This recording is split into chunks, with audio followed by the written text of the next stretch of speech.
ये है आज की आधुनिक अयोध्या।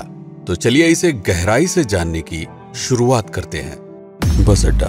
राम मंदिर से 7 किलोमीटर की दूरी पर 14 बीघा जमीन पर 219 करोड़ की लागत से लखनऊ हाईवे पर नया बस अड्डा बनकर तैयार है। Railway station. मंदिर से 1 किलोमीटर की दूरी पर 240 करोड़ रुपए में नया रेलवे स्टेशन डिजाइन किया गया है। भविष्य में अयोध्या से दिल्ली, मुंबई, चेन्नई, बेंगलोर, पुणे, कोलकाता, नागपुर, लखनऊ और जम्मू जैसे शहरों के लिए विशेष रेलगाड़ियां चलाई जाएंगी।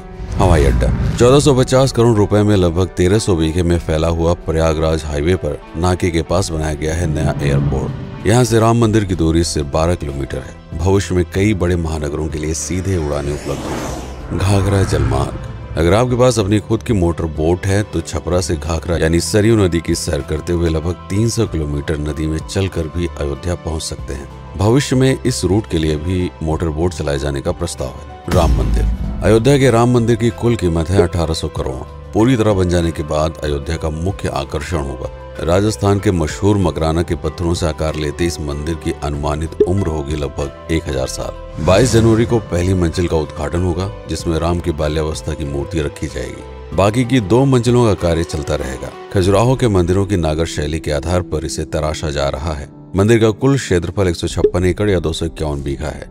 हनुमानगढ़ी। राम मंदिर से लगभग 800 मीटर की दूरी पर स्थित है हनुमानगढ़ी। मंदिर के आवासीय परिसर को मिलाकर यह लगभग 52 बीघे में फैला हुआ है। मंदिर की 76 सीढ़ियां चढ़कर हनुमान जी के दर्शन के बाद ही राम मंदिर में जाने का विधान है। यह मंदिर अयोध्या शहर के ठीक बीच में एक ऊंचे टीले पर बना है। शहर की तरफ आने वाले आक्रमणकारियों के आने की सूचना यहीं से प्राप्त करके अयोध्या के राजा तक भेजी जाती थी। इतिहासकारों के अनुसार जितनी बार भी अयोध्या पर आक्रमण हुआ उतनी बार इस मंदिर को भी विध्वंस झेलना पड़ा। हालांकि सन्यासियों ने हर बार इस मंदिर को फिर से खड़ा किया। आज यह मंदिर रामानंद संप्रदाय और निर्वाणी अखाड़े के अधीन है। राम की पेड़ी। अयोध्या को सरयू नदी की भयंकर बाढ़ से बचाने के लिए इस बांध का निर्माण किया गया था, जिस पर श्रद्धालुओं के स्नान के लिए कई घाट बना दिए गए थे। इतिहासकारों के अनुसार जितनी बार भी बांध टूटता था, सरयू का पानी अयोध्या की गलियों में घुस आया करता था। इसी बाढ़ से बचने के लिए पूरे अयोध्या में जगह जगह पर ऊंचे टीले बनाए गए थे, जैसे राम टीला, हनुमान टीला, लक्ष्मण टीला। आज ये बांध अयोध्या का मुख्य पर्यटन स्थल बन चुका है। हर दीपावली पर यहाँ लाखों दिए जलाकर रामायण की उस घटना को उत्सव के रूप में मनाया जाता है जब श्री राम अयोध्या वापस लौटे थे। अयोध्या के कई बार उजड़ने के पीछे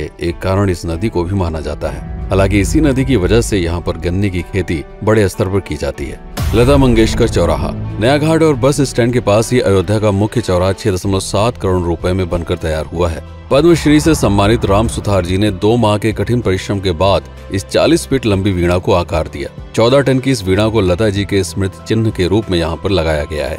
इसीलिए इसका नाम नया घाट चौराहे से बदलकर लता मंगेशकर चौराहा कर दिया गया है। धर्मपथ। नया घाट से कुछ पहले सड़क के दोनों तरफ 30 फीट ऊंचे 40 सूर्य स्तंभ लगाए गए हैं, जिसे धर्मपथ का नाम दिया गया है, जो श्री राम के राजकुल सूर्यवंश का प्रतीक है।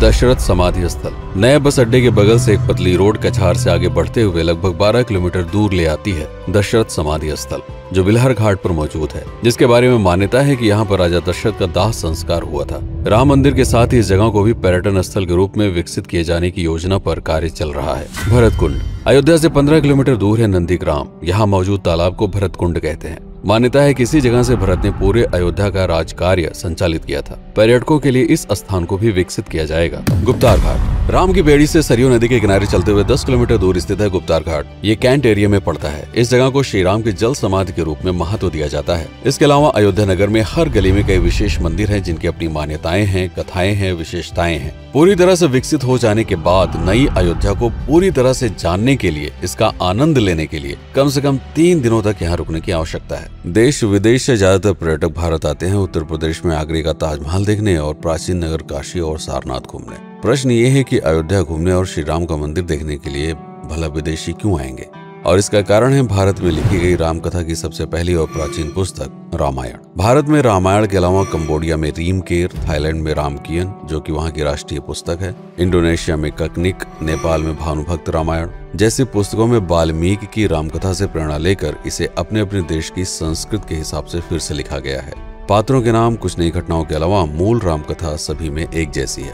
इसके अलावा भारत में ही रामकथा को लेकर संस्कृत में 7 संस्करण, हिंदी में 3 संस्करण, गुजराती में 47, उड़िया में 14, तेलुगु में 5, कन्नड़ में 4 और अन्य भाषाओं में लगभग 17 संस्करण मौजूद है। इसके अलावा लिखे गए नाटक, कविताएं आदि को भी अगर मिला दिया जाए तो इस दुनिया में 300 से अधिक तरह से रामकथाएं बार बार लिखी गई हैं। इन सभी राम कथाओं पर कई विशेषज्ञों ने समय समय पर अध्ययन किया और अपने विचार दिए। Father Camille Bulcke, Hermann Jacobi, Wendy Doniger, Edward अल खरर, Alf Hiltebeitel, Paula Richman, Aubrey Menon, Ramesh Menon, Radha Vishwanath, Shantanu Gupta, Meenakshi Jain, Lala Sitaram, Swami Gyanananda Saraswati जैसे कई लोगों ने समय समय पर रामकथा को लेकर गहन शोध किया और इसमें छिपे हुए मूल कथा के साथ ही इसके इतिहास को समझने का प्रयास भी किया। रामकथा थी कौशल प्रदेश के द्वारा किष्किंधा और लंका पर विजय प्राप्त करने की पहली बार एक अखंड भारत के निर्माण की। रामायण महत्वपूर्ण इसलिए हो जाता है क्योंकि ये अखंड भारत युद्ध से अधिक व्यक्ति के आदर्शों, सूझबूझ, मित्रता जैसे गुणों से स्थापित हुआ। रामायण एक ऐसा डॉक्यूमेंट है जो ये समझाता है कि भारत पहली बार एक कैसे हुआ। इसलिए ये गाथा न तो कभी भुलाई जा सकती है और न ही कभी मिटाई जा सकती है। और आज की अयोध्या उसी अखंड भारत का एक प्रतीक है, अपनी संपन्नता के कारण जिसने समय समय पर बाहरी आक्रमणकारियों का भी सामना किया। अयोध्या की इसी संपन्नता ने यहाँ पर मुगलों को भी आकर्षित किया। महात्मा बुद्ध भी यहाँ पर रुके, सिखों के गुरु साहब भी आए और जैन धर्म के तीर्थंकर भी। सिर्फ आए ही नहीं बल्कि उनके अनुयायी यहीं पर बसते चले गए।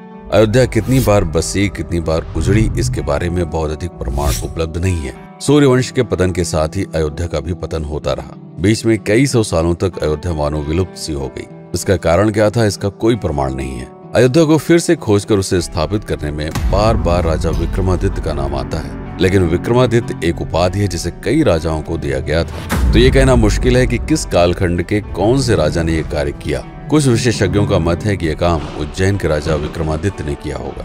नंदवंश, मौर्यवंश, शुंगवंश, गुप्त वंश आदि के साम्राज्य में भी अयोध्या का वर्णन प्राप्त होता है। सबसे बड़ा विध्वंस हुआ 1527 के आसपास बाबर के कार्यकाल में, जब राम मंदिर को ध्वस्त कर बाबरी मस्जिद स्थापित की गई।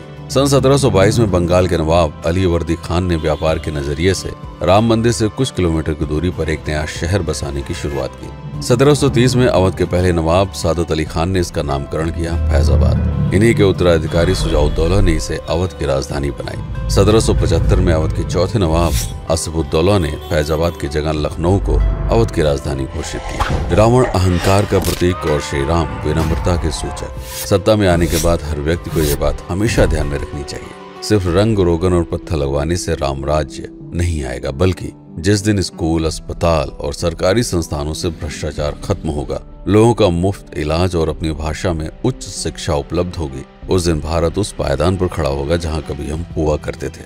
रामायण अहंकार पर विनम्रता की विजय है। अयोध्या को अगर पर्यटन स्थल का केंद्र बनाना है तो इस आधार पर बसाना होगा, राम राज्य लाना होगा, राजनीति नहीं। यदि इस वीडियो में कोई त्रुटि हुई हो तो उसके लिए क्षमा करें। जय श्री राम, जय अवध, जय भारत।